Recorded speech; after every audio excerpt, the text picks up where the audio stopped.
هو ايه اللي بيحصل مع عيلة زاهر؟ وهل ليلى وملك متخانقين فعلا؟ وايه سر مرض ملك المفاجئ؟ مين بيعمل مشاكل في البيت؟ منى. مفيش غيري. دول هم يومين وهنرجع بدري. طب والشغل؟ فركشته أجلته. جت كانسل. اطمنت؟ انطلق يا زيزو.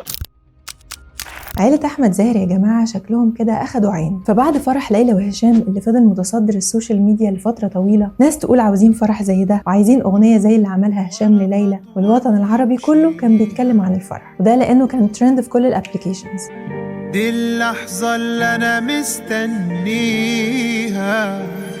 بس اللي حصل بعد الفرح بقى ما يطمنش خالص. فالايام اللي فاتت كانت صعبه جدا على ملك زاهر. فجاه كده كانت حاسه بتعب شديد وفضلت 3 ايام مش كويسه وقاعده في المستشفى. ملك نفسها نزلت ستوري وقالت فيها انها مش فاهمه ايه اللي بيحصل معاها، ولا حد من الدكاتره عارف هي فيها ايه. الموضوع ده خلى ناس كتير تقلق عليها، وشفنا كم رسائل دعم وحب ودعاء بالشفاء لملك مش طبيعيه. ومش بس الرسائل والدعوات دي كانت من الجمهور، كمان شفنا فنانين كتير بيدعموها. وملك حكت في الستوري انها مش بتقول كده علشان تقلق الناس، ولكنها بتقول كده علشان توضح ان مش دايما الحياه ورد. وبعد ما خرجت من المستشفى ملك وضحت للناس ايه المرض اللي كان عندها وفضل لغز لفتره طويله. فكتبت ستوري وقالت فيها انها عندها حساسيه شديده شويه في الدم، وان هي سبب الاعراض اللي كانت بتحصل لها كلها. والحمد لله طمنت الجمهور وقالت انها بتتحسن شويه شويه، وانها ماشيه على ادويه وحاجات وتحاليل، وانها على الاقل ارتاحت لما عرفت السبب. بس وسط كل الدعم اللي ملك اخدته ده كان في حاجه لفتت نظر الناس شويه، ان ليلى زاهر اختها ما نزلتش اي ستوري بتدعي لها فيها، ولا حتى علقت على اللي بيحصل. وده خلى ناس كتير تتكهن وتقول ان في مشكله بين ليلى وملك، خصوصا ان ليلى في نفس الوقت كانت منزله ستوري انها مسافره وانها بتهاف فن وبتستمتع بالوقت وكده. فالبعض فسر ده انه تجاهل منها اطلاقا لملك، وان كمان العلاقه ما بينهم متوتره. بس الحقيقه ان الكلام ده مش صح خالص، وان الاثنين مفيش ما بينهم اي خلاف. ليلى وملك العلاقه ما بينهم قويه جدا وقريبين لبعض جدا، هم اقرب 2 لبعض. ومش شرط كل حاجه تبان على السوشيال ميديا، يعني مش معنى انها ما نزلتش حاجه انهم متخانقين او انها مش مهتمه. ممكن تكون بتدعم اختها بطريقتها وبعيدة عن الناس، وده شيء طبيعي. وفي نفس اليوم اللي قالوا فيه ان ملك خرجت من المستشفى، اعلنت هدى زاهر في الستوري ان ملك خرجت وانها بصحة احسن. وفي نفس الوقت كتبت في اخر الستوري انها بتشكر الناس اللي سألوا على ملك، وان الحياة لازم تستمر، وان في شغل والتزامات. الناس ما كانوش فاهمين قوي ايه الموضوع ده او ايه السطر ده بيرمز لايه، عايزة تقول ايه بالظبط، لحد ما فهمنا لما شفنا احمد زاهر وزوجته هدى زاهر وكمان ليلى زاهر موجودين في افتتاح عيادة شام الذهبي في قطر. والحقيقة ان عائلة احمد زاهر من اكتر العائلات اللي الناس بتتابع اخبارها وبتحبها، ونلاحظ ان وسط بعض المتابعه دي بيبقى في حقد شويه كده، وده راجع ان في حاجات كتير حلوه حصلت في حياتهم الفتره الاخيره. بس برضو ده مش معناه اننا عارفين كل الوحش اللي في حياتهم. فكل اللي حصل لهم ده خلى الناس يقولوا انهم محسودين. يعني عندنا ليلى اتجوزت هشام جوازه ناس كتير شافوا فيها قصه حب بريئه جميله، فرحهم كان جميل وراقي. اما ملك زاهر فابتدت تلمع في التمثيل وبتشتغل على نفسها وبتثبت انها مش مجرد بنت احمد زاهر. ده غير هدى زاهر اللي الكل بيشهد لها انها العمود الفقري للعيله دي، سند حقيقي ومصدر طاقه ايجابيه ليه. وعلاقتها بكل افراد اسرتها دايما بيبان فيها الحب والاحترام. وكمان اشتغلت على نفسها وبقالها فتره بتشتغل مدربه تمثيل. ده حتى البنات الصغيره منى ونور وصلوا للاضواء هم كمان. فكل ما بيظهروا مع العيله في اي صوره او اي مناسبه الدنيا بتتقلب والناس بتتكلم عنهم وبيخطفوا الانظار. ده غير ان منى زاهر كمان كبرت وبقت من نجوم الفن ونجوم السوشيال ميديا.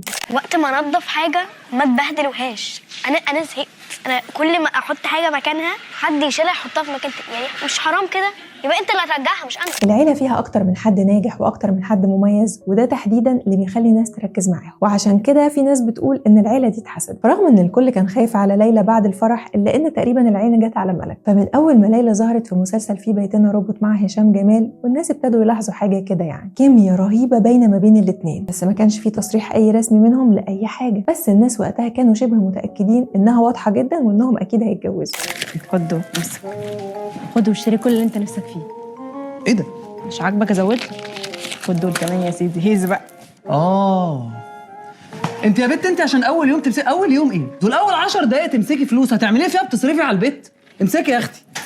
كل شويه تطلع اشاعه انهم مرتبطين، لا هيتخطبوا. هم نفسهم كانوا بيقولوا على بعض في الوقت ده انهم اخوات، وكل ده كان مجرد كلام لحد ما جت اللحظه اللي قلبت الدنيا. في يناير 2024 هشام فاجئ الكل بصور قرايه فتحته هو وليلى، وكتب الحمد لله 2024 بدات بخبر حلو، قرينا الفاتحه والخطوبه قريب. ليلى كمان نزلت الصور والسوشيال ميديا كلها تداولت الصور دي على نطاق كبير، والكل كان فرحان ليهم، خصوصا ان دي حاجه كان الجمهور مستنيها من زمان. الناس كلها كانت بتبارك لهم والكومنتات كانت مليانة حب ودعوات جميلة مع شوية حقد دفين كده في بعض الكومنتس. جو عائلي وبسيط وجميل، وعائلة أحمد زاهر كانوا في قمة السعادة، ومن ساعتها والناس مركزين مع ليلى وهشام جدا، وبقينا نشوفهم مع بعض في مناسبات كتير، ونشوفهم في عروض خاصة وحفلات، حتى الصور الشخصية ما بينهم بتبين قد إيه هما بيحبوا بعض. وكل ده كان لا يخلى من تعليقات الحقد والحسد، الحسد الصريح مش بس لليلى وهشام ولكن لعائلة زاهر كله. مع إن في وجهة نظري يا جماعة إن عائلة أحمد زاهر واحدة من أرقى العائلات في الوسط الفني، لا عمرنا سمعنا عن أي فرد فيهم عامل مشكلة، ولا حتى البنات كانوا بيتكلموا بطريقة مش كويسة أو طريقة تزعل حد منهم. بالعكس، ملك وليلى مؤدبين جدا ودايما لطاف مع الجمهور، وعمرنا ما سمعنا عن أي مشكلة من أحمد زاهر أو زوجته. ففي وجهة نظري إنهم فعلا عيلة يستاهلوا كل الحب من الجمهور. وألف سلامة عليك يا ملك، وإن شاء الله آخر الأزمات.